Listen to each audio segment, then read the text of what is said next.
समी इब्राहिम साहब ने वाज़ेह कर दिया है कि अमेरिका के प्रेशर की वजह से कांपे टांग रही हैं और यकीनन मुश्किलात का शिकार है मौजूदा हुकूमत। अमीर अब्बास ने भी ज्वाइन किया। अमीर, आप कैसे देखते हैं आज के ऐलामिया को कौमी सलामती कमेटी के? देखिए तना, इसमें अब दो ही बातें हो सकती हैं, तीसरी कोई बात नहीं है। एक तो ये कि इमरान खान साहब झूठ बोल रहे हैं, या फिर तीनों मुसल्लह अफवाज के चीफ्स, हमारे chairman joint chief of staff committee DGISI, ये झूठ बोल रहे हैं। कोई तीसरा ऑप्शन नहीं है। अब हमें बात को खुल के करना पड़ेगा ना, क्योंकि बात बहुत आगे बढ़ गई है। यानी आज फिर नेशनल सिक्योरिटी कमेटी ने, पहले भी उन्होंने साजिश को एंडोर्स नहीं किया, उन्होंने मुदाखलत की बात की, उन्होंने आज की साजिश को एंडोर्स नहीं किया। DGI इख्तियार में भी संग है, कोई इमरान खान का नाम नहीं है, कोई हुकूमत का तख्ता उलटने की बात नहीं हुई है।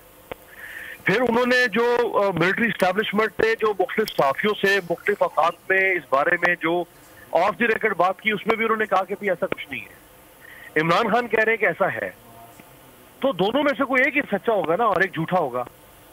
तो अब इसकी तस्दीक जो है वो कौन, थर्ड पार्टी कैसे करेगी? तो मेरा ख्याल है जो इमरान खान साहब ने कल ये मुतालबा किया कि इसके ऊपर जुडिशल कमीशन बनना चाहिए, तो हाँ जुडिशल कमीशन बना दें।